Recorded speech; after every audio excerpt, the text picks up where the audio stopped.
In the name of the Father, Son, and the Holy Spirit. Amen. The glory of God. Let us join in singing, Lord, make us instrument of your peace.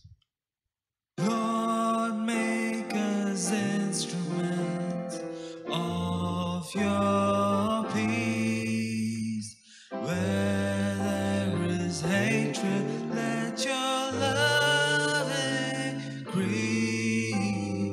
Lord, make us instruments of your peace. Walls of pride and prejudice shall cease when we are your instruments of peace. Where there is hatred, we will sow His love. Where there is injury, we will never judge. Where there is striving, we will speak His peace to the people crying for release. We will be His instruments of peace. Lord, make us instruments of your peace. Where there is hatred, let your love increase. Lord, make us instruments of your peace. Walls of pride and prejudice shall cease when we are your instruments of peace. Where there is blindness, we will pray for sight. Where there is darkness, we will shine His light. Where there is sadness, we will bear their grief. To the millions crying for release, we will be His instruments of peace. Lord, make us instruments of your peace. Where there is hatred, let your love increase. Lord, make us instruments of your peace.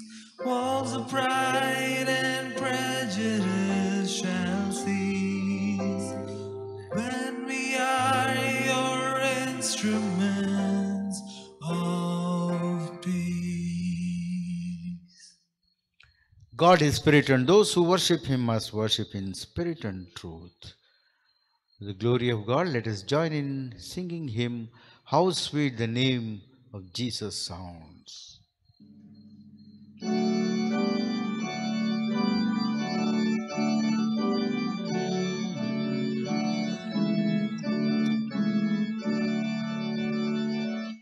How sweet the name of Jesus sounds in a believer's ear.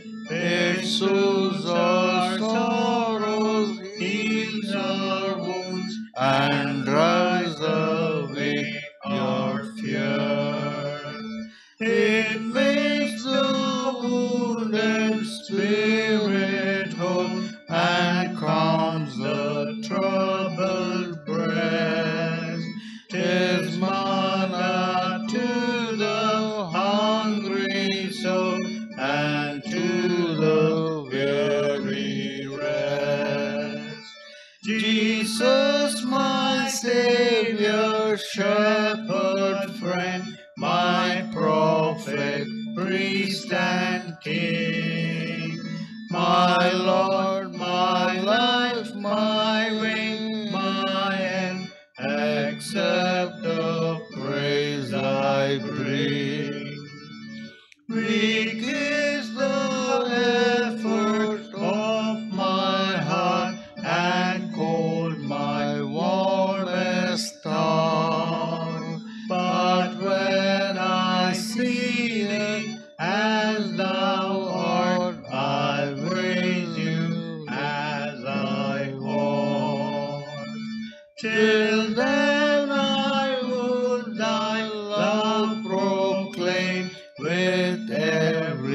fleeting breath, and may the music of thy name refresh my soul in death.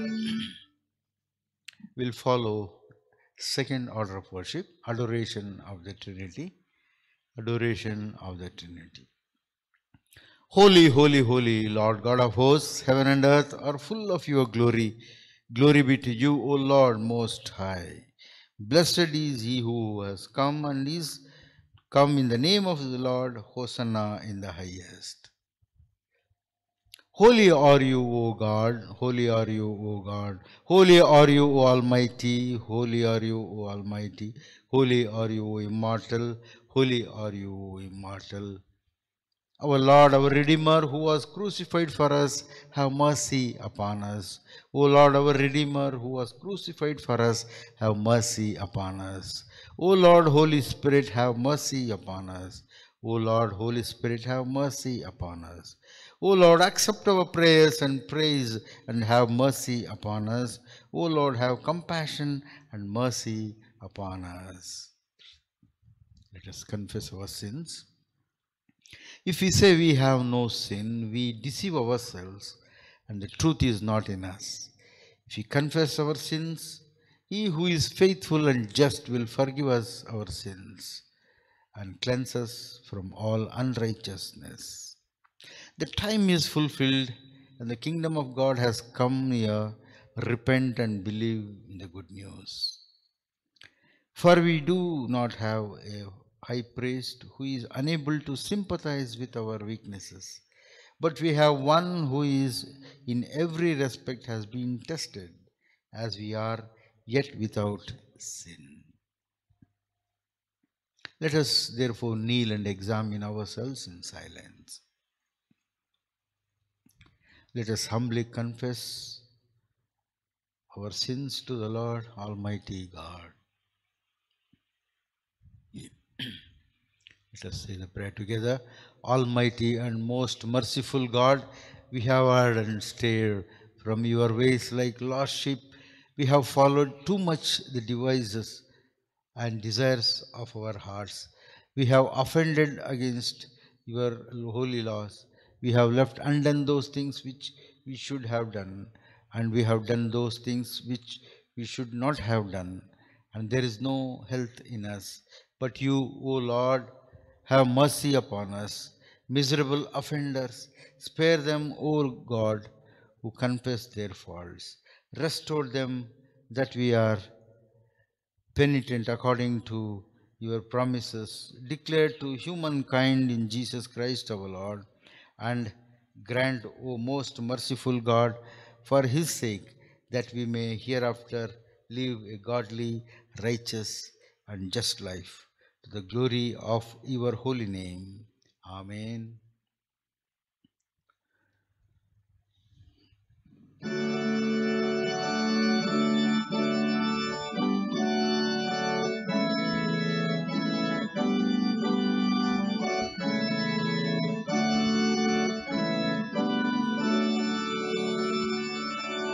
When faith looks up to thee, the Lamb of Calvary, Savior divine, now hear me while I pray.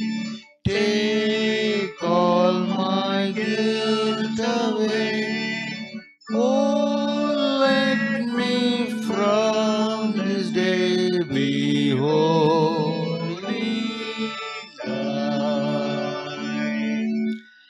May the Almighty and merciful Lord grant us pardon and remission for all our sins, time for amendment of life, and the grace and comfort of the Holy Spirit. Amen. Let us say the prayer together. God of all understanding, who constantly reveal yourself in manifold ways and urge us to equip the people of God to comprehend your precepts.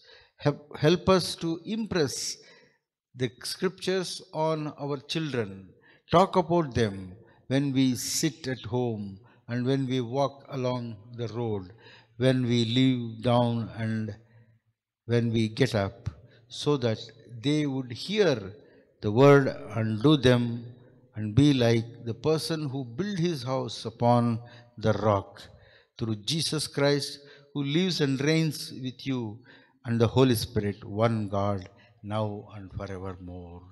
Amen. Now we'll listen to the God's word.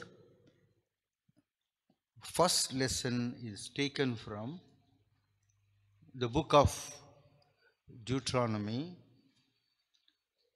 chapter 6, verses beginning from 1 to 17. Deuteronomy chapter 6, verses from 1 to 17.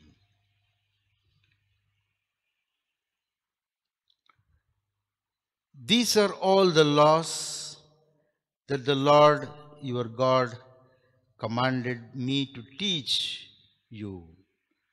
Obey them in the land that you are about to enter and occupy.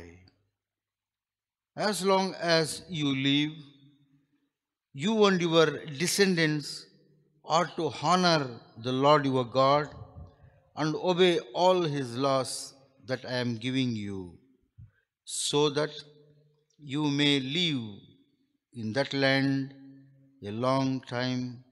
Listen to them, people of Israel, and obey them, then all will go well with you, and you will become a mighty nation and live in that rich and fertile land, just as the Lord, the God of your ancestors, has promised. Israel, remember this. The Lord and the Lord alone is our God. Love the Lord your God with all your heart, with all your soul, and with all your strength. Never forget these commands that I am giving you today.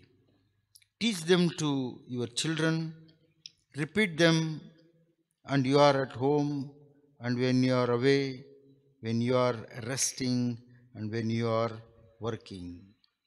Tie them on your arms and wear them on your forehead. As a reminder, write them on the doorposts of your houses and on your gates. Just as the Lord your God promised your ancestors, Abraham, Isaac, and Jacob, he will give you a land with large and prosperous cities which you did not build.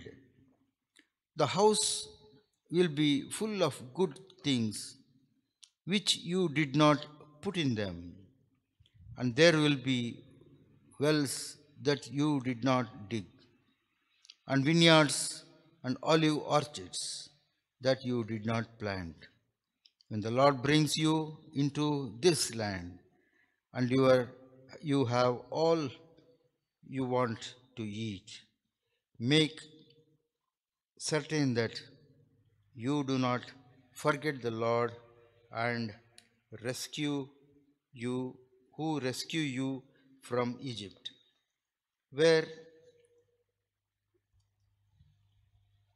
you were slaves. Honor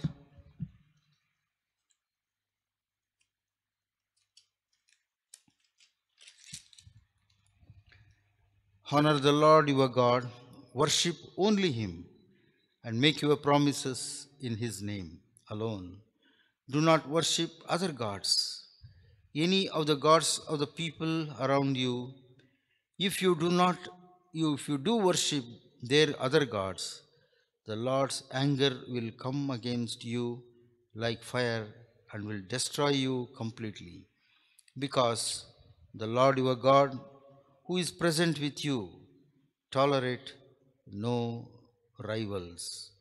Do not put the Lord your God to the test as you did at Messiah.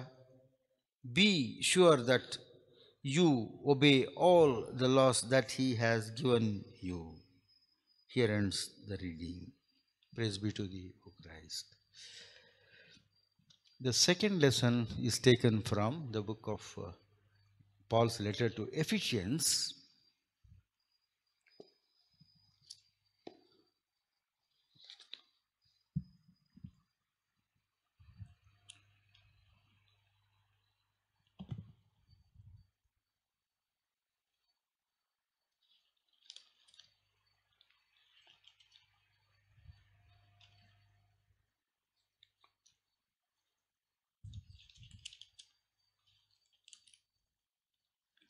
Paul's letter to Ephesians, chapter 4,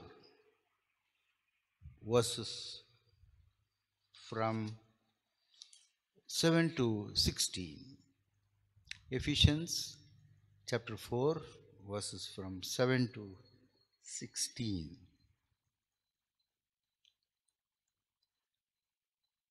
Each one of us has received a special gift in proportion to what Christ has given.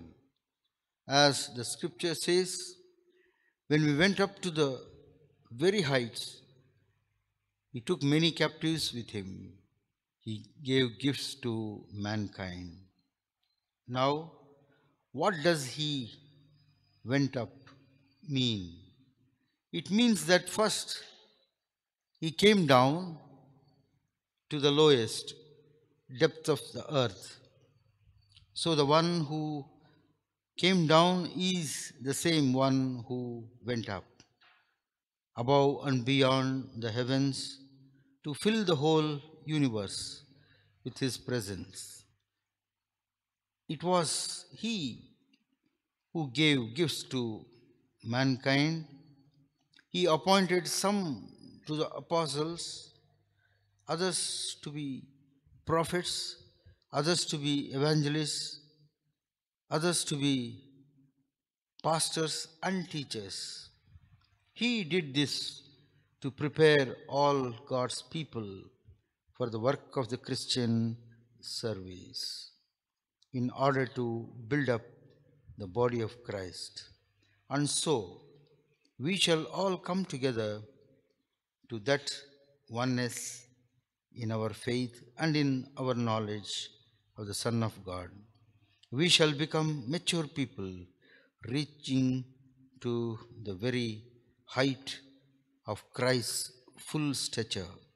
Then we shall no longer be children carried by the waves and blown about by every shifting wind of the teaching of deceitful men who lead others into error by the tricks they invent. Instead, by speaking the truth in a spirit of love, we must grow up in every way to Christ, who is the head. Under his control, all the different parts of the body fit together, and the whole body is held together by every joint with each which it is provided. So when each separate parts work as it should, the whole body grows and builds itself up through love. Here ends the reading. The glory of God, let us sing hymn, Be Thou My Vision, O Lord of my heart.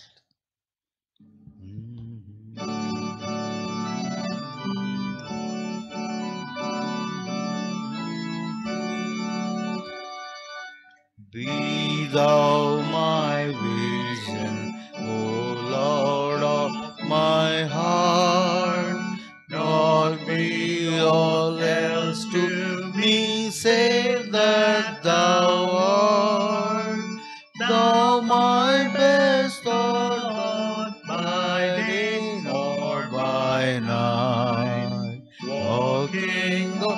sleeping, thy presence my life. Be thou my wisdom, and thou my true word. I ever with thee, and thou with me, Lord.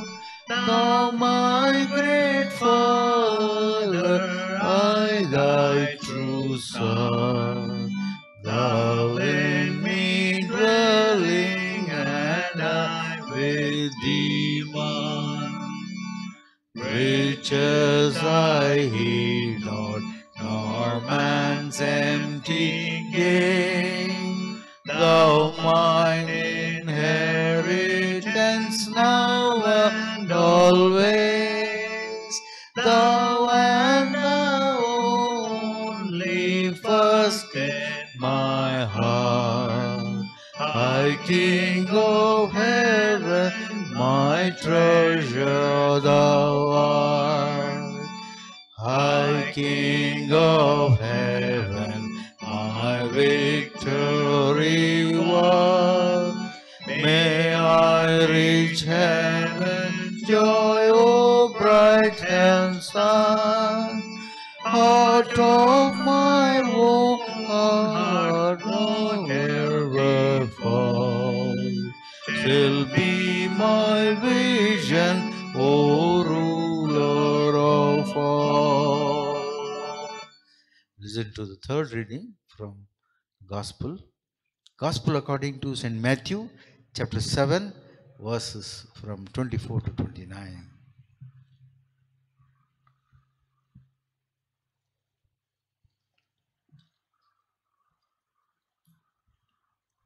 The third reading is taken from the Gospel of St. Matthew, chapter 7, verses beginning to read at 24 to 29.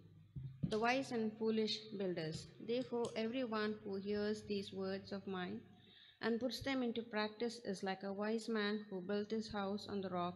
The rain came down, the streams rose, and the winds blew and beat against the house.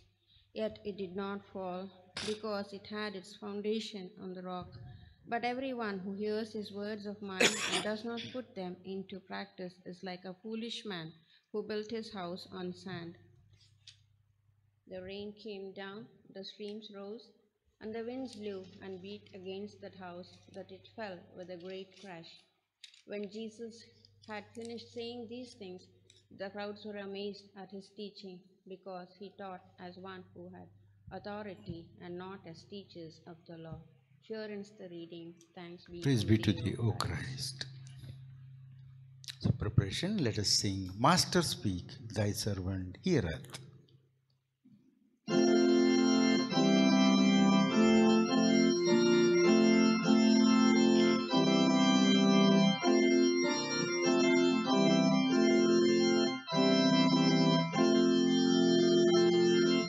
Master, speak, thy servant heareth, waiting for thy gracious word, longing for thy voice that cheereth. Master, let it now be heard. I am listening, Lord, for thee. What hast thou to say to me? Let us pray. Let the words of my mouth, meditations of our hearts, be acceptable in thy sight, O Rock and our Redeemer. Amen. Dear brothers and sisters in Christ, I greet you in the name of our Lord and Savior, Jesus Christ. God has brought to us to this day with His protection and also with His great grace and mercy. He has allowed us to have one more week in our life to enjoy His presence and remember what He has taught to us throughout our life. Therefore, today's theme for our meditation is theological education, or equipping the people of God, equipping the people of God. We hear the word theology many a times in our life, and theology comes from a Greek word. The first part is theo, that is God, and logos, the word or the science.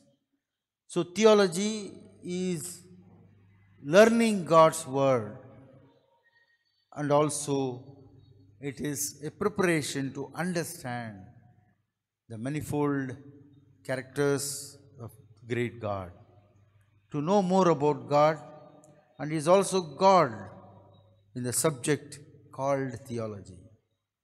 Therefore, the sources of theology,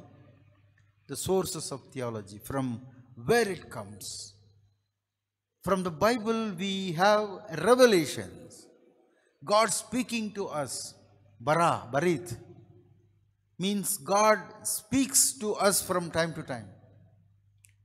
And He has given the word through Bible to 66 books.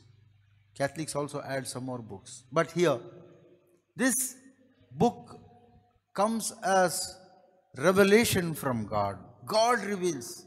It is not human writings, it is not human talk, but it is God's talking to human beings. Therefore, it is called revelation, which comes from God. And secondly, it is also a rationalizing talk. God is not just giving something which has no meaning in our life. Everything God speaks has some meaning. Therefore, it is highly rationalized word which is given to us by God for our use. And thirdly, my dear brothers and sisters in Christ, we must experience God's word. God is also experiencing with human history, with human interaction. He acts and He experiences our feelings, our reactions, and therefore we also need to react to God's word. Therefore, it is called experience. In our vernacular, it is anubhava. Anubhava is experiencing God's. So basically, we have three sources of God's word. One is revelational, it is revealing to us, and secondly, it is rational, it is meaningful to us, our life, and thirdly, it is experience or anubhava. And why we should do this? We have 5 witnessing act of the church, 5 witnessing act of the people who receive God's word. What are these things? As church, we have experienced this. As church institutions, we have experienced this. So the witnessing act of the church is firstly to preach the gospel to the world. You have to preach gospel. Therefore, you learn God's word. Therefore, you understand God, logos or theology. And therefore, gospel is to be proclaimed by understanding God's word. Understanding God's word, reading everything and experiencing everything. If you are not sharing God's word, and that where we stop God's mission. And this 5 witnessing act of the church is called ministry, the mission. Therefore, the first act of God is to proclaim to the people.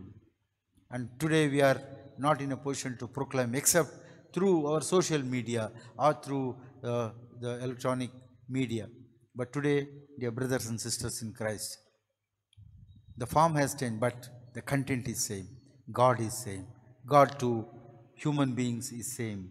And He is ever faithful, and He is yesterday, today and tomorrow He is same.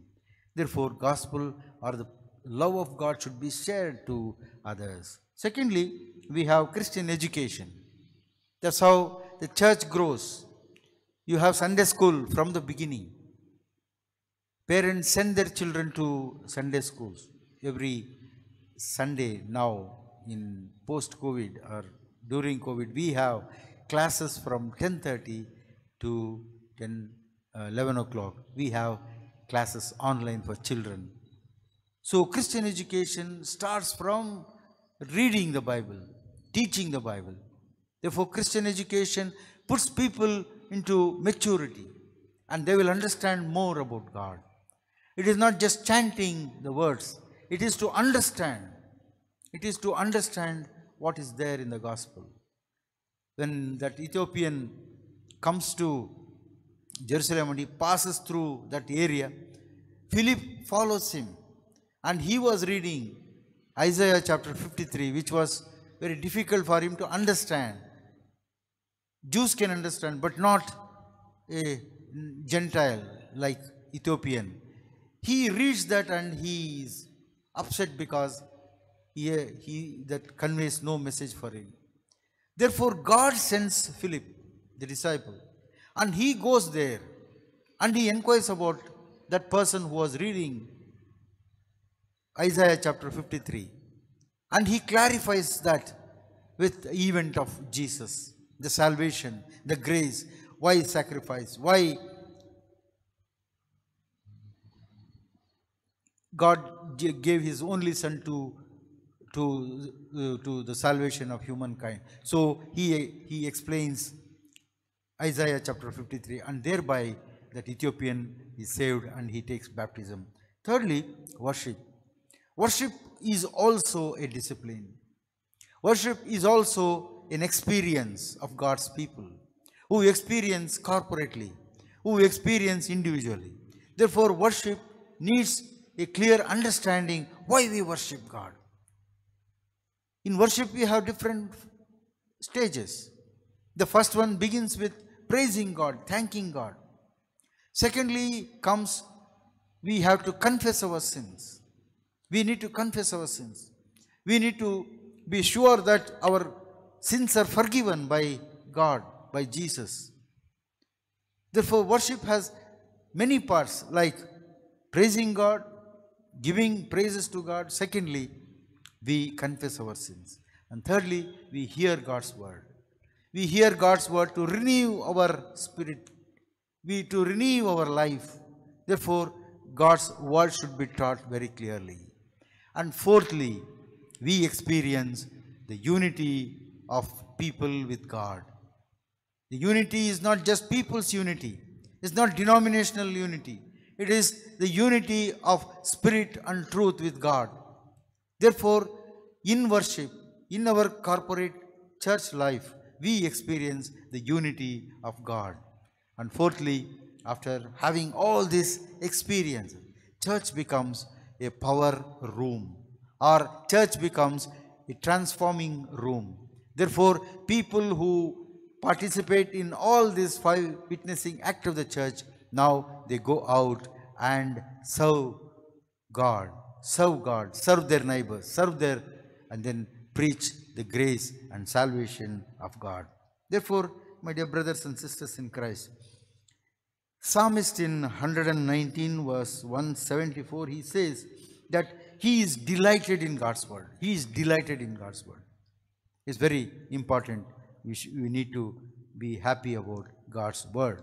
And therefore, the other portions which talks about how a people of God became mature in the history of Israel is Joshua. When Joshua brought the people of Israel from where Moses left, and they enter the Jordan now. They enter the promised land. When they enter the promised land, they carried with them the ark which is called God's word. The tablets that Moses was given by God was kept in that ark, the box, and that was carried by the people of Israel. And Joshua very clearly says, and this is the God's word, and therefore we will build an altar here. We'll build an altar. Therefore, he orders the people, the 12 tribes, to send one person from each tribe to bring one big stone and to build ark. Therefore, my dear brothers and sisters in Christ, when we carry God's word, when we carry God's experience, when we carry God's worship and also Christian education in our life. We build the altars wherever God calls us. It may be at our homes, at our church and or in other places. We build altar. We build altars.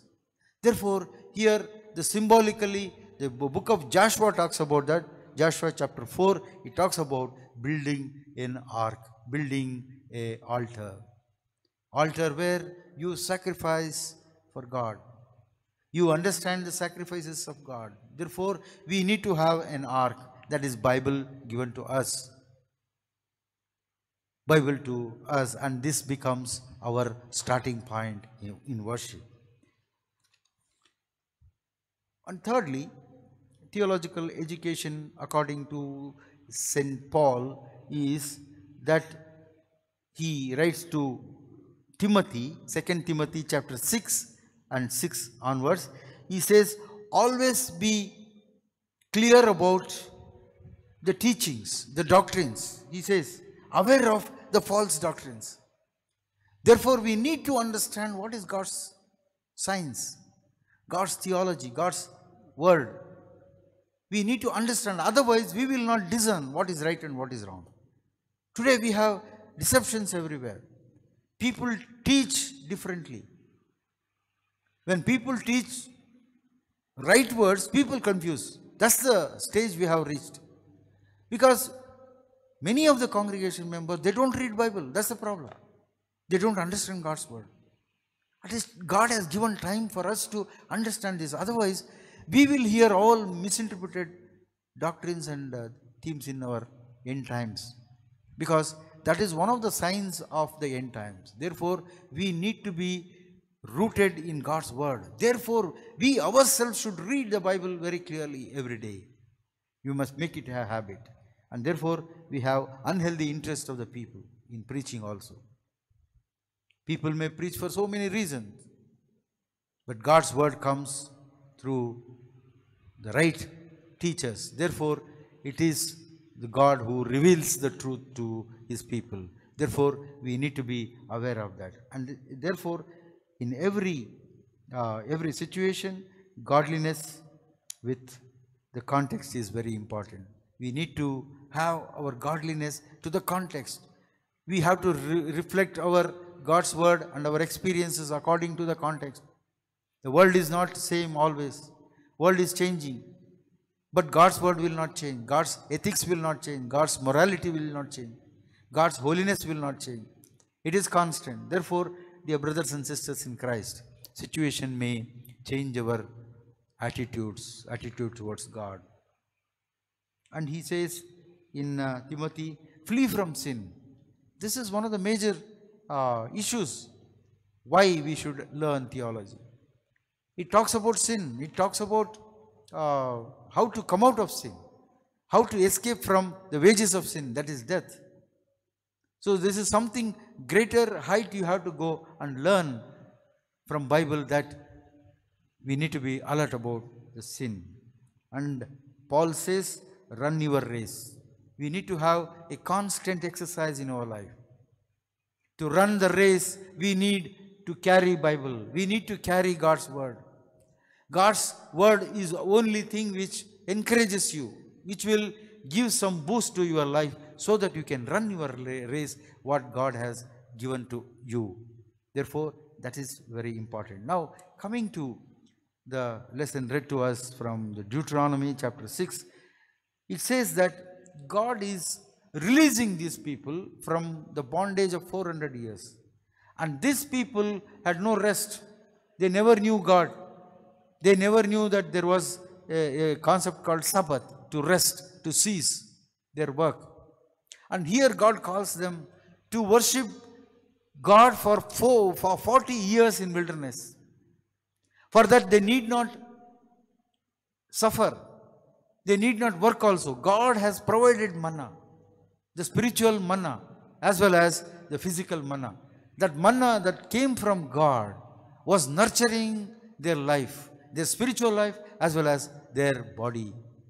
Therefore, my dear brothers and sisters in Christ, this is the experience of manna. This is the experience. God gives us the physical and also other nourishment at the same time. God is a God who provides you manna, and He provides you with great waters. And this water is life, water of life. Therefore, Jesus in Samaritan woman conversation, He says, I am the living water, He says. I am the living water, I am the salvation. Therefore, God, when intervenes in our theological talk, when we talk to God, theology is talking to God and God talking to you and experiencing God's experiences. They are called theological concepts. Therefore, my dear brothers and sisters in Christ, theology is to interact with God. This promised land they acquire, and they should have some discipline when after the 40 years of wilderness, the people should experience what is really God. Because now the challenge comes.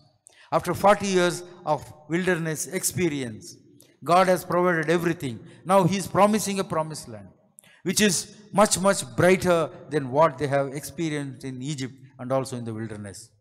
Now everything is given to them. They are drinking water from the wells which they have not dug. And the food they are eating, that is, somebody has done that plantations or somebody has grown that land. Therefore, they are entering into a ready-made kind of situation where they will enjoy the life now. But for that, there is a discipline. You cannot be neglecting your God. You will not be forgetting your gods and God's relief and also His salvation act during their slavery in Egypt. Therefore, my dear brothers and sisters in Christ, when we are in abundance, when we are in blessing, I think now you prepare yourself for understanding who is God and what is your salvation. And now, Ephesians also comes out with very clearly that Paul to Ephesians, he says, we are chosen, yes, we are chosen. We are chosen by God and by not by our worth. Worth is calling. He is worthy and He is calling us. And therefore he says, build the unity, or in other words, it is called oikumene. Oikumene means fellowship of building our communities, Therefore, this also has different offices. To understand God, God has given different types of people to reveal God's word to you from different stages. He says, it is apostles, a high degree of people with God's knowledge. They will teach you. They will be giving you the messages. They will be their understanding of God, and they will be sharing their experience to you. Therefore, the saints are the people given for them is to prepare them for God's kingdom. Therefore, it is the duty of the God-given officers, God-given leaders to train you, to understand, make you to understand God's word. Therefore, the highest stage of the people who taught in the church history earlier church was the apostles. Those who are directly took teaching from God. Whatever Jesus taught, I will come to that conclusion. Therefore, my dear brothers and sisters in Christ, apostles are called people who experienced God. God revealed them. Jesus revealed them. Jesus went around with them. He taught them how to be missionaries to other places and how to heal, how to teach and how to share God's word with others. So he comes with this kind of office which is directly from God. They experience God. They are apostles. And secondly, they are also prophets. Prophets are the people, they are like soundbox. And whatever God says, they should teach. And there is no mixing of things there. You cannot mix anything as a prophetic person. You cannot mix something and teach something to people. Whatever God spoke to them, whatever God spoke through the word, through Bible, and that becomes theology for that person, and that person will teach you how God is telling what, at what, when, and what. Therefore, they are the direct messengers of God. They will bring great messages of secrets from the Bible, and they teach us, and they teach to our situation also. If there is injustice going, and they will talk about injustice. Just what the readings today we had. And whatever the problem is going to come, they will tell the problem. Whatever crisis the society is going, they will tell the crisis. And the source of prophetic ministry is Bible. For it comes from Bible. Therefore, they depend on Bible to their prophecies. And God reveals truth to them. Therefore, we have big number of prophets, major prophets and minor prophets in the Bible. At least half of the whole Bible is of prophetic ministry. Therefore, my dear brothers and sisters in Christ, prophets are called to train and teach what is God's knowledge. And thirdly, we have evangelists, those who take the gospel to people. God's angels are also called evangelists because they carry God's word. Gabriel was there, and other angels of God, the men of God, came from heaven to preach gospel, to bring message to good news to the people. Therefore, in our church and in our society, in Christian society, we have evangelists who can preach the gospel. And there are pastors who take care of their church, who take care of their needs and so many other problems. They'll counsel them. And they are the people who take and manage the church. And thirdly, you have teachers. We need teachers. Teachers is a big office of the early church. And today teachers are there in all parts of society. We have teachers. Teachers are the people who bring God's message. And they are the masters. They are rabbanis. Jesus also played the role of teacher. And today, my dear brothers and sisters in Christ, teaching starts from your house. That's what Deuteronomy clearly says. You teach your children when you are sitting, when you are walking, when you are in a everyday's life situation. You teach the next generation, and better tie the God's word to their forehead so that they will remember that who is their master, who is their teacher, who is their God, and who is their liberator, who is their salvation, and who is their savior, and who is their redeemer. You teach them the aspects of God, the tributes of God. Therefore, teachers are the real masters of the house and the church. And therefore, my dear brothers and sisters in Christ, and this is exactly what Jesus says. Finally, we need to understand Jesus in Matthew chapter 7. 24 onwards, it is very clear that Jesus is teaching them how to be. And if you read these kind of seven chapter in Matthew, in some Bibles it is put in red color. The whole teaching of Jesus is very, very important, because this is how we must today react to this theology. What is this whole thing about that? I am going to say a few things about that. Judging the others. Chapter 7 begins with that, judging the others. You should not judge anybody, because God's grace is on everybody. And you need to understand what is God's grace. It's very difficult to understand God's grace unless you understand Bible, understand God, understand the experience of God with others, where He showed grace to the people. Many stories of Jesus, many parables of Jesus disclose this great judgment.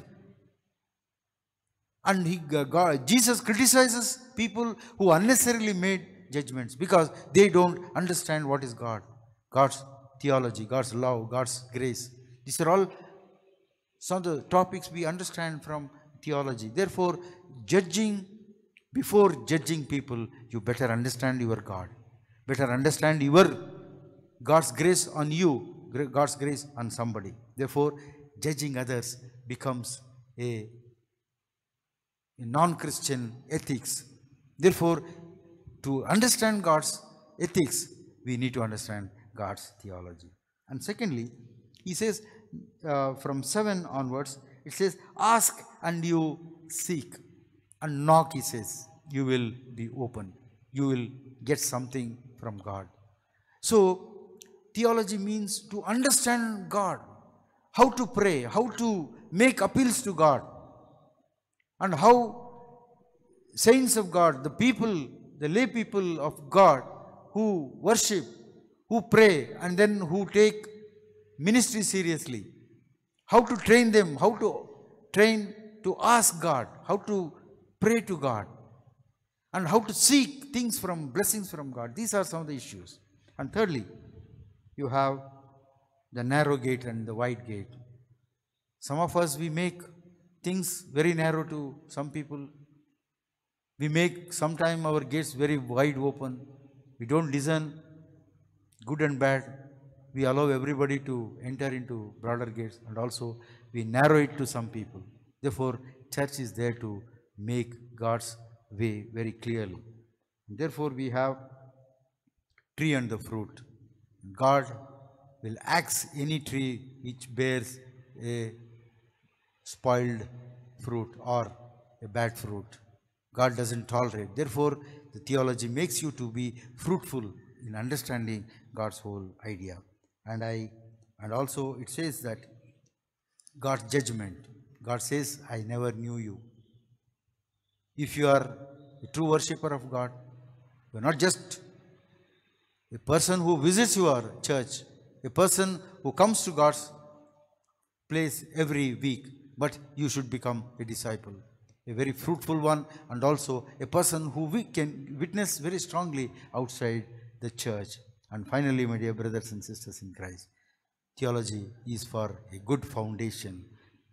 Before this verse 24 and onwards, we see that a intelligent person, a faithful person, a person who gets grace from God, blessing from God, he will build his foundation on stone, and waters will not destroy, or other things will not destroy him. That's what Jesus says. You build on a rock. The rock is the faith. Faith of the people. Faith of the people will build the church. Faith of the people will build the kingdom. Faith of the people will build the Christianity. And the foundations should be the knowledge of God. Therefore, let us come to the Lord and let us understand these deep mysteries of life. Let us pray. God, our Heavenly Father, we thank and praise Thee for the wonderful way You led us through these days, understanding Your word. This hour of prayer, Lord, we confess that we are weak in understanding You and Your grace and Your love and Your knowledge according to our times. God, reveal the truth, the mysteries of life according to our needs and according to Your will. God, therefore, we humbly confess that we have sinned against You without knowing. We passed judgments. We didn't understood Your grace in our life. We made our life mess. But now, Lord, reveal Your truth. Reveal Your ministry. Reveal Your witnessing act, and we understand You better. Once again, Lord, we commit everyone into Your mighty hand. In Jesus' name we pray. Amen.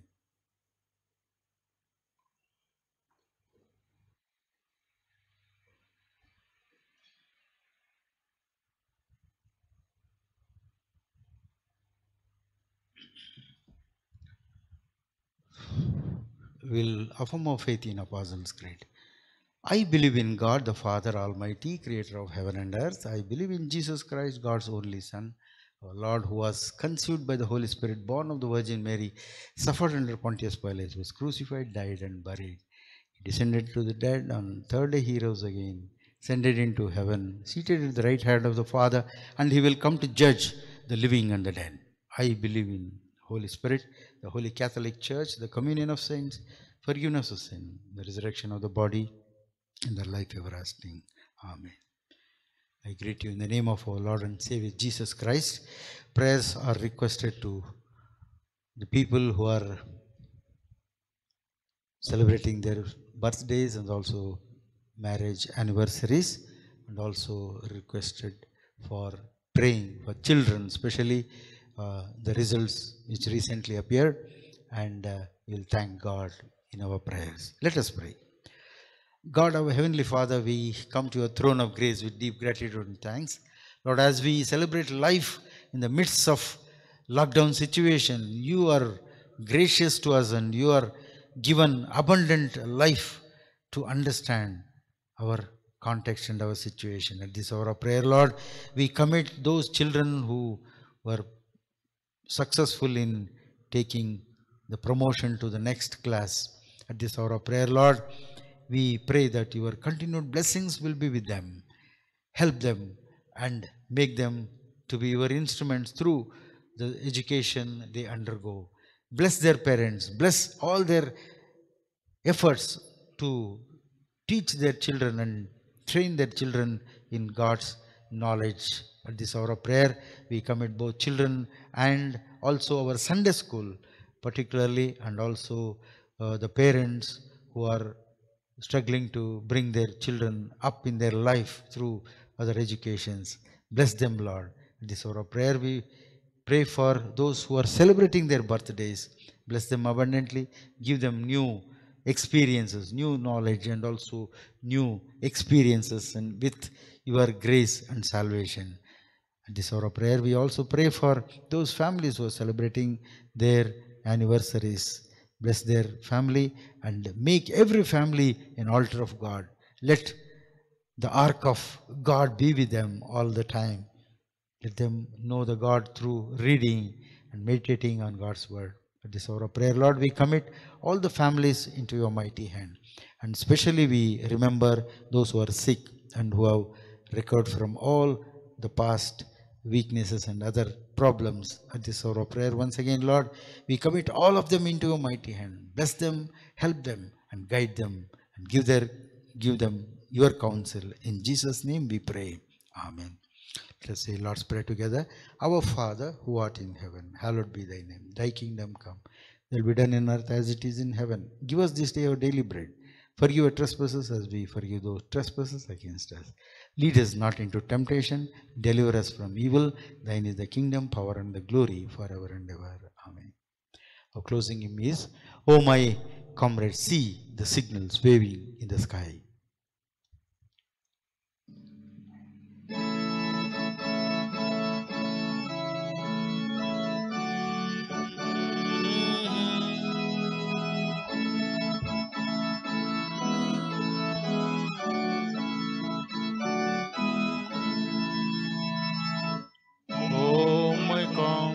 See the signal waving in the sky. Reinforcement now appearing, victory is nigh. Hold the fort, for I am coming, Jesus signal still. Wave the answer back to heaven, by the grace we will. See the mighty host advancing, Satan leading on. Mighty men around us falling, courage almost done. Hold the fort, for I am coming, signs and signals chill. Wave the answer back to heaven, by the grace we will. See the glorious banner waving, hear the trumpet blow. In a leader's name will triumph over every foe. Hold the front, for I am coming, Jesus signal still. to heaven, by thy grace we will. Fierce and long the battle rages, but our help is near. Onward comes our great commander, cheer my comrades, cheer. Hold the fort, for I am coming, Jesus signals still. When we answer back to heaven, by thy grace we will.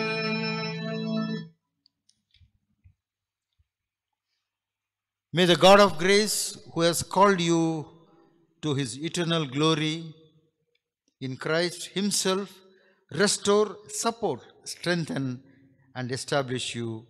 To him be the power forever and ever.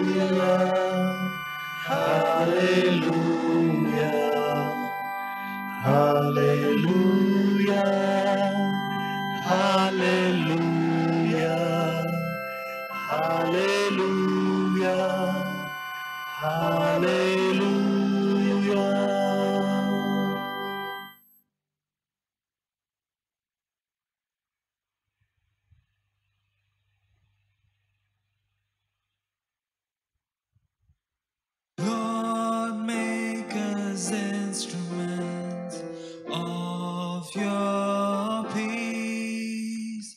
Where there is hatred, let your love increase. Lord, make us instruments of your peace. Walls of pride and prejudice shall cease when we are your instruments of peace. Where there is hatred, we will sow his love.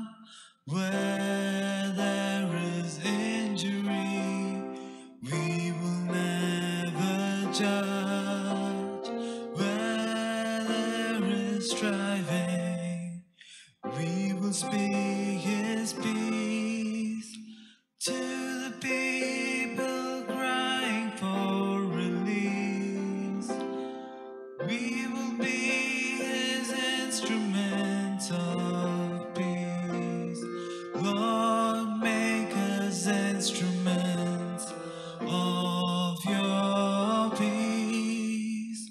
Where there is hatred, let your love increase. Lord, make us instruments of your peace. Walls of pride and prejudice shall cease